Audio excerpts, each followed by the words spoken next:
Estamos escribiendo el estudio bíblico Varas de Poder, un diseño que el Señor nos entregó, de lo que simbolizaba la vara en la antigüedad.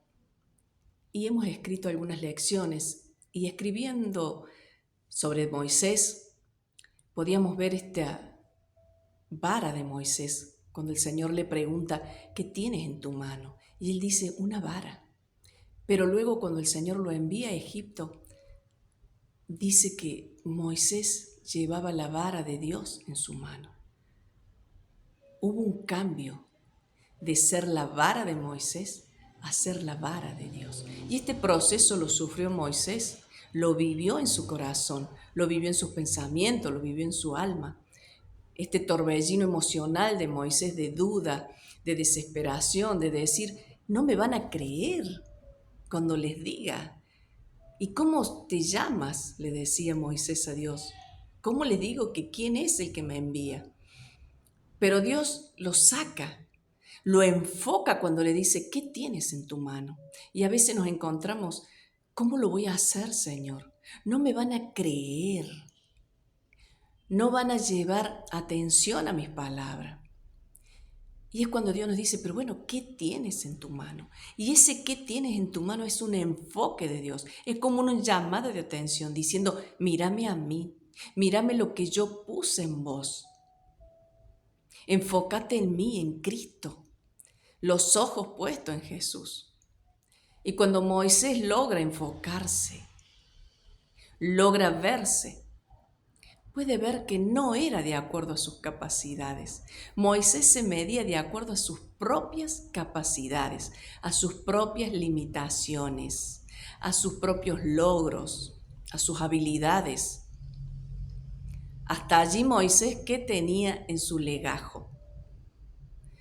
Puesto en las aguas, criado por la hija de Faraón, amamantado, claro que sí, por su mamá, criado en el palacio, haber matado a un egipcio, porque se conmovió de ver cómo maltrataban a sus hermanos, el pueblo de Dios, huir cuando es descubierto, porque Faraón lo buscaba para matarle, huir al desierto, y se encontraba pastoreando las ovejas que no eran de él, eran de su suegro, cuando Dios a través de la zarza le sale al encuentro. Ese era el legajo de Moisés. Y Moisés se medía de acuerdo a eso, a esos antecedentes, a su historia, a la vara que tenía en su mano, una vara para pastorear el rebaño que no era de él.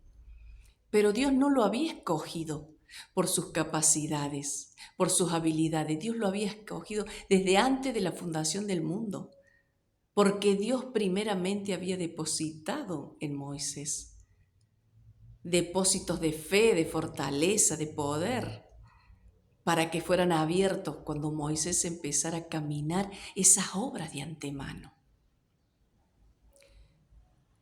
Y ahí es este proceso de la vara de Moisés a ser la vara de Dios. Cuando Moisés se presenta al Padre, se presenta con la vara de Moisés en su mano, pero cuando va a presentarse, comisionado por Dios, enviado por Dios a Faraón, lleva la vara de Dios, lleva poder de Dios, justicia de Dios, medida de Dios, el cuidado de Dios a sus hijos. ¿Cuántas veces nos encontramos en situaciones que decimos que no, quizás a una tarea ministerial, porque nos medimos de acuerdo a nuestras capacidades, nos medimos de acuerdo a nuestras habilidades, porque nos comparamos con otros?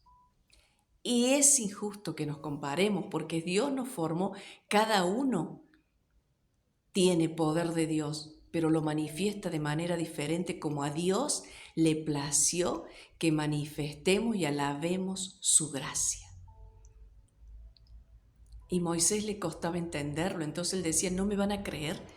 ¿Cuántas veces te tocó predicar o te enviaron a dar un mensaje?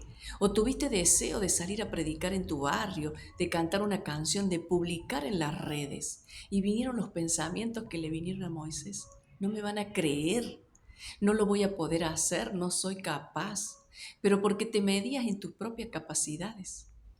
Pero animarte, que puedas ver lo que Dios te escogió, pero te escogió antes de la fundación del mundo, antes que vos nacieras, antes que tuvieras títulos, antes que te aprendieras la Biblia de memoria, antes que predicaras bonito, antes que cantaras, antes que publicaras en las redes sociales.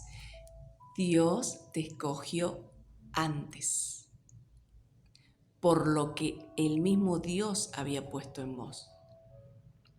No es por nuestra propia capacidad, es por la gracia de Dios que Dios derramó en nuestras vidas.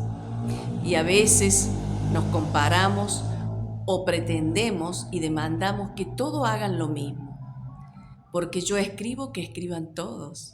Porque yo canto, que todos canten. Porque yo evangelizo en la selva y llego a lugares que nadie llega, que todos lo hagan. Y así mucha tarea. ¿Y por qué? Dios ya puso en cada uno lo que necesita. Pablo hablaba del cuerpo y para dar de alguna forma entender el cuerpo de Cristo lo llevaba el cuerpo humano. Imagina si todos fuésemos pies. No habría manos, no habría cabeza, no habría nariz, no habría boca, no habría oídos. Y de eso se trata la revelación del cuerpo. Por eso cada uno en lo suyo, cada uno lo que Dios ya dijo que teníamos que hacer. Pero no midiéndonos desde nuestra capacidad, porque es Dios el que ya depositó en nosotros. Y si Dios nos envía a hacer algo, es porque somos aptos, porque Él ya depositó todo lo que necesitamos. Y Moisés tuvo que vivir este proceso, sufrirlo, pasarlo, frustrarse, compararse, medirse, hasta que entendió que lo que él tenía era de Dios. Había sido escogido por lo que el mismo Dios había depositado en él, no por sus capacidades.